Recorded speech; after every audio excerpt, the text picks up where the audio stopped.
కూటమి ప్రభుత్వం వచ్చి నెల అవుతుంది. పరిపాలన ఎలా ఉందంటారు? ఏంటి? చాలా బాగుందండి. పథకాలు వన్ బై వన్ ఇంప్లిమెంట్ చేసుకుంటూ వస్తున్నాడు. ఒకటి రెండు ఇంప్లిమెంట్ చేశాడు, నిదానంగా ఇంప్లిమెంట్ చేసుకుంటూ వస్తున్నాడు. పేదవాళ్ళకి గృహ సదుపాయాలు కానీ అవన్నీ కానీ చేస్తున్నాడు. తర్వాత వృద్ధులకి 4,000 పెన్షన్ ఇన్ టైంలో చేశాడు. తర్వాత గ్యాస్ గురించి కూడా చేశాడు. నెక్స్ట్ వచ్చేసరికి మార్చిలోనేమో ఇవి ఆర్టీసీ కూడా ఇస్తానంటున్నాడు. వన్ బై వన్ చేస్తాను. అది అంటే ప్రభుత్వం వచ్చి నెల అవుతున్నా కానీ ఇంకా పథకాలు ఏమి రావట్లేదని చెప్పేసి వైసీపీ వాళ్ళు అంటూ ఉంటారండి. అది వాళ్ళ యొక్క నేచరే. అది జనరల్గా ఇప్పుడు 100% ఇంప్లిమెంటేషన్ ఒక రోజులో పాసిబుల్ అవ్వదు. చేసినట్లో 50% ఇంప్లిమెంటేషన్ అయ్యింది. మిగతా వాటిలో కూడా వన్ బై వన్ చేస్తూ ఉంటాడు. నేను వాళ్ళైనా 6 months తర్వాతే కదా ఇంప్లిమెంట్ చేసింది. అది కూటమి పరిపాలన ఎలా ఉందంటారు? ప్రజలకైతే బాగానే ఉంది. వచ్చినాయిగా గృహలక్ష్మి కింద 3 గ్యాస్ బండ్లు ఫ్రీగా ఇచ్చారుగా. 4,000 రూపాయల పెన్షన్ ఎట్ ఐ టైం ఇచ్చారుగా. ఒకేసారి అన్ని పథకాలు రావుగా. పిల్లోడు పుట్టంగానే మొత్తం తిండగా. ముందు పాలు తాగుతాడు, తర్వాత నిదానంగా గుజ్జన్నం తింటాడు, ఆ తర్వాత గట్టన్నం తింటాడు. అట్లాగే ముందు 3 పథకాలు వదిలేరు కదా. మిగిలిన 3 పథకాలు రేపు ఉగాదికి ఒక పథకం వదులుతున్నారు, ఆర్టీసీ పథకాన్ని. ఆ ప్రభుత్వంలో ఉన్న లోటుపాట్లు, ఆ గత ప్రభుత్వం చేసిన లోటుపాట్లు సరి చేసుకుంటా, ఖజానా చూసుకుంటా, పరిపాలనతో పాటు అభివృద్ధి చూసుకుంటా పరిగెత్తాలి కదా. సంక్షేమ పథకాలే ఈ దేశాన్ని ముందుకు తీసుకెళ్తాయి అంటే మిగిలిన ఆపి సంక్షేమ పథకాలే ఇవ్వాలి. ఇక చాలా బాగుంది. కూటమి ప్రభుత్వం బాగుంది. రోడ్లు పోస్తున్నారు, పెన్షన్లు ఇస్తున్నారు. చాలా బాగుంది. పథకాల విషయానికి వస్తే మాకు ఇంకా ఏం పథకాలు ఇవ్వట్లేదు. 2-3 పథకాలు ఇస్తున్నారు. 2-3 పథకాలు అమలు అవుతున్నాయి కదా. చేస్తారు నిదానంగా. 6 నెలలే కదా. రాష్ట్ర అమరావతి మీద దృష్టి పెట్టారు. చేస్తారు, నిదానంగా చేస్తారు. కంగారు పడితే ఎట్లా? 5 సంవత్సరాలు ఏమీ చేయలేదు ఆ ముఖ్యమంత్రి. జనం చాలా ఇబ్బందులు పడ్డారు. ఇప్పుడిప్పుడే కదా. చేస్తారు, నిదానంగా చేస్తారు. కంగారు ఏం లేదు. అంటే మా ప్రభుత్వం అంటే వైసీపీ ప్రభుత్వం అధికారంలోకి వస్తే మేము ఈ పాఠశాల పథకాలు మాకు ఇచ్చేసి వాళ్ళు 5 సంవత్సరాలు ఏమీ చేయలేరు. రాష్ట్ర అభివృద్ధి 25 సంవత్సరాలు వెనకపోయింది. అది పరిస్థితి. అంటే మేము సంక్షేమం అయితే ఇచ్చాములే కానీ అప్పులు తీసుకొచ్చి ఇచ్చాడు. మానెత్తినేగా భారం వేసి నువ్వు ఎక్కడ తీసుకొచ్చి ఇచ్చావు? పని చేసేవాడి దగ్గర పనులు లాక్కొని పని చేయకుండా సౌరపోతులు చేసావు, ఇంటింటికి డబ్బులు ఇచ్చి. అది అంటే నెక్స్ట్ టర్మ్ వస్తే కనుక మేము డెవలప్ ఏమీ చేయడు. అతని వల్ల ఏమీ కాదండి. అతను ముఖ్యమంత్రి ఎప్పటికీ అవడం. అది జరిగేది కాదు. మాకు 40% ఓటు బ్యాంక్ ఉంది. ఈసారి రాదు. మొన్న ఏదో చూశారు వస్తుందని. పథకాలు తీసుకున్న వాళ్ళు కొంతమంది చేసి ఉంటారు కానీ ఈసారి రాదు. మరి వాళ్ళు చెప్తున్నారు మేము ప్రతి ఇంటికి పథకాలు పంపించాం కదా, ఇప్పటికీ మా పథకాలు ఏది మొన్న ప్రతి ఇంటికి పథకాలు ఇస్తే 11 సీట్లు ఎందుకు వచ్చినాయి? రావాలిగా. 175 అన్నాడుగా. ఈసారి ఆయన పులివెందులో గెలవమన్నాడు చాలు. ఎమ్మెల్యేగా అది పెన్షన్లు ఇస్తుండ్రు, వీళ్ళు ఇస్తుండ్రు, పిల్లకి వచ్చి ఇస్తుండ్రుగా. అన్ని వేల మంది వారంట్లు అవసరం. 5,000 కాడికి ఇచ్చిన ఎంత అయింది? ఎవరు సొమ్ము అది? అదే మరి వాలంటీర్ మేమంతా పనులు కట్టం, వాళ్ళకి డబ్బులు ఇవ్వడమా? మేము కష్టపడి పనులు కడుతున్నాము. నా కొడుకు ఉద్యోగం చేస్తుండు, లక్ష వస్తుంది, 30,000 ఏమవుతారు ట్యాక్సులు. వాళ్ళకి కట్టడం ఏంటండి? కట్టబడ్డానికి లేదు డబ్బులు. వాలంటీర్స్ అంటున్నమాట. వారంటీ పని చేసుకోలేడా? బతకలేడా? పుట్టినాడు. ఇవన్నీ అమ్మఒడి అయ్యఒడి అవసరమా? కొడుకుని కన్నప్పుడు సాక్కోలేడా? చదివించుకోలేడా? అందుకే మమ్మల్ని అడగకూడదు. మీరు అడగకూడదు. 2 పూట్ల శుభ్రంగా భోజనం చేస్తాం. మమ్మల్ని అడిగితే మీకు ఏం చెప్తాం? మేము ఇబ్బంది పడేవాళ్ళని అడగాలి. మాకెందుకండి?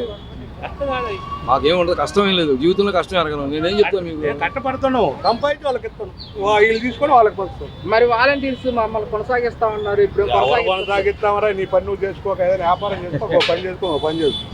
ఎవడో ఇవ్వాలి, మనం జనాలు బతకాలనుకుంటే అట్ట. వీళ్ళు కూడా బ్రదర్ వాళ్ళు లీగల్ కాదని వాళ్ళు పోయిన గవర్నమెంటే చెప్పింది. మళ్ళీ ఇప్పుడు దాని గురించి రిపీటెడ్ క్వశ్చన్ అడగడం దానికి. నువ్వు ఉన్నో కష్టపడుతున్నావు, ఇది పట్టుకొని జీతం ఎత్తుండు. లీగల్ నేను 4 ఏళ్ళకి 10 మాటలు ఏదో సంతకం గురించి వారంట్కి ఫోన్ చేస్తే వారు రాలే. ఎందుకు వారంట్? కొలవద్దు.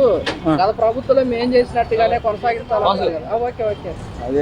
అది ఎలా సాధ్యపడుతుంది? అది మీకు ఎలిజిబుల్ అవుతే, మీరు చదువుకొని ఉంటే, గ్రాడ్యుయేట్ అయితే మీకు నిరుద్యోగ భృతి ఇస్తానని చెప్తున్నారు కదా. మరి ఇంకేమిటి దానికి? నువ్వు అలా అందరికీ నేను చూస్తున్నా. నీ ఇచ్చిన వారంటీ పక్క బెక్కర్లు ఇక్కడ తిరిగి వాలంటీర్ అంటే వాలంటీర్ అప్పుడు ఎలా ఎవరు పెట్టారు? వన్ సైడ్ అది అర్హత ఉన్నాయి లేకపోయినాయి, వన్ సైడ్కి పెట్టేశారు వాలంటీర్ని.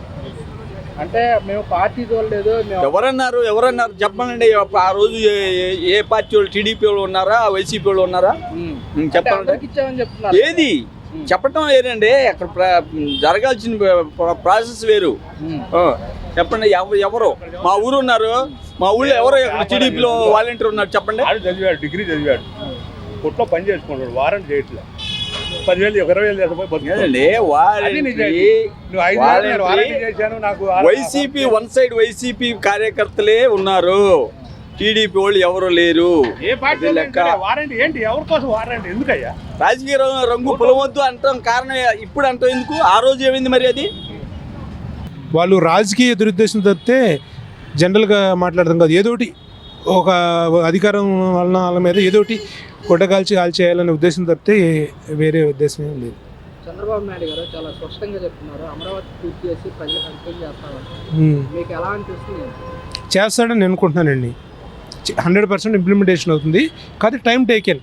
అది ఈ అమరావతి కనుక మనకు ఏర్పడితే మనకి పెట్టుబడులు వస్తాయి, యువతకి ఉపాధి హామీ కలుగుతుంది. చంద్రబాబు నాయుడు గారు కూడా చెప్పడం జరుగుతుంది. మన ఏపీకి ఇంతవరకు మనకి రాష్ట్రానికి రాజధాని లేదు, మన ఏపీకి అని చెప్పేసి కూడా చంద్రబాబు నాయుడు గారు అంటున్నారు. మీకు ఎలా అనిపిస్తుంది? వాళ్ళు రాజధాని లేకుండా చేయాలనే ఉద్దేశంతో వాళ్ళు ఇంప్లిమెంట్ చేశారు వైసీపీ వాళ్ళు. ఈయన వచ్చిన రోజు నుంచే తన యొక్క ఆలోచనతో 1 by 1 చేసుకుంటూ వస్తున్నాడండి. అది పోలవరం కూడా ప్రాజెక్ట్ కూడా పూర్తి చేస్తాం అవుద్దండి, 90% అయిపోద్ది ఈ 3 yearsలోనే. మరి ఇప్పుడు జగన్మోహన్ రెడ్డి సంక్రాంతి తర్వాత మీ ప్రజల్లో దీనివల్ల ఎలా ఉంటుంది? ఏముండదు దానివల్ల. వాళ్ళ యొక్క ఓటింగ్ శాతాన్ని నిలబెట్టుకోవడం తప్పితే ఏముండదు. అది ఉన్న 40% ఓట్ బ్యాంక్ని డిక్రీజ్ అవుతుందేమో అన్న ఉద్దేశంతో తప్పితే దానివల్ల ప్రజలకు ఏం జరగదు, ఉపయోగం ఉండదు. ఆ ఓటు బ్యాంకు నిలబెట్టుకోవడం కోసం వాళ్ళు ప్రయత్నాలు తప్పితే దానివల్ల ప్రజలకి ఏం ఉపయోగం ఉండదు. అది ప్రభుత్వంలో ఇచ్చిన పథకాలే ప్రజలు ఎట్లా గుర్తుపెట్టుకున్నారంటారు కదా వైసీపీ వాళ్ళు అంటారండి, వాళ్ళ యొక్క ఇది కోసం అంటూ ఉంటారు. అది సార్ వాలంటీర్స్ విషయానికి వస్తే ఏమంటారు సార్? వాలంటీర్స్ గత ప్రభుత్వంలో కొనసాగించారు, ఎన్నికల ప్రచారాల్లో కూడా కూటమి ప్రభుత్వం కొనసాగించాలని చెప్పి వాలంటీర్స్ మమ్మల్ని తీసుకోలేదంట. వాలంటీర్ వల్ల ఉపయోగం లేదండి. వాలంటీరు చేసిన దానికి గ్రామ సచివాలయాల్లో ఉన్న ఆఫీసర్స్ ఆల్రెడీ నెల పెన్షన్ ఇచ్చేస్తున్నారు కదా. అది వాళ్ళు లేకపోయినా ప్రాబ్లం ఉండదు. అది